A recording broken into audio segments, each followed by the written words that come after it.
Channel CB আপনারা দেখছেন channel CB. Infinix ত্রিদেশীয় নারী ফুটবল টুর্নামেন্টের শেষ ম্যাচে বাংলাদেশ জাতীয় দল 2-1 গোলে হেরেছে আজারবাইজানের কাছে।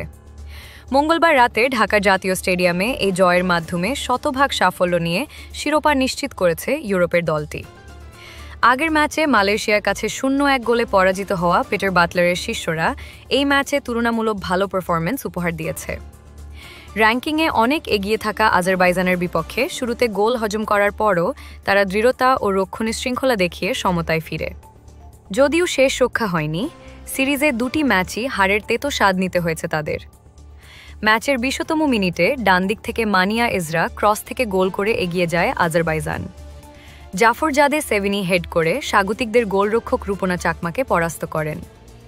তবে বাংলাদেশ দ্রুত ঘুরে দাঁড়ায় এবং 37তম মিনিটে একটি সুবর্ণ সুযোগ তৈরি করে। ঋতুপর্ণা চাকমার পাশ থেকে বল পান বাঁ প্রান্ত দিয়ে এগিয়ে যাওয়া মনিকা চাকমা, কিন্তু তার প্লেসিং শটটি আজারবাইজানের গোলরক্ষক শরীফোভা আয়তাজ কর্নারের বিনিময়ে রক্ষা করেন।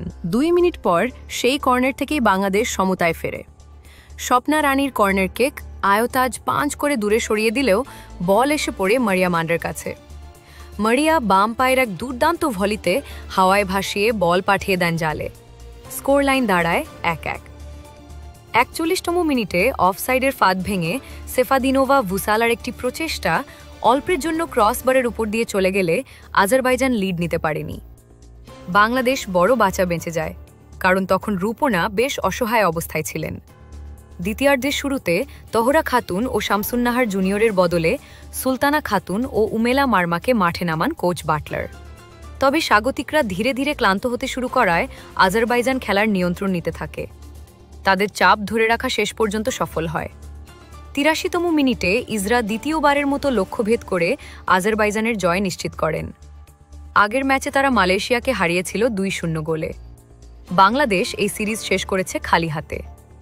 শেষ ম্যাচে অন্তত একটি পয়েন্ট নিশ্চিত করার সুযোগ হাতছাড়া হওয়ায় হতাশা সঙ্গী হয়েছে তাদের। ফিরছি পরবর্তী সংবাদে, ততক্ষণ পর্যন্ত ভালো থাকুন, সুস্থ থাকুন। Subscribe now for daily news and updates.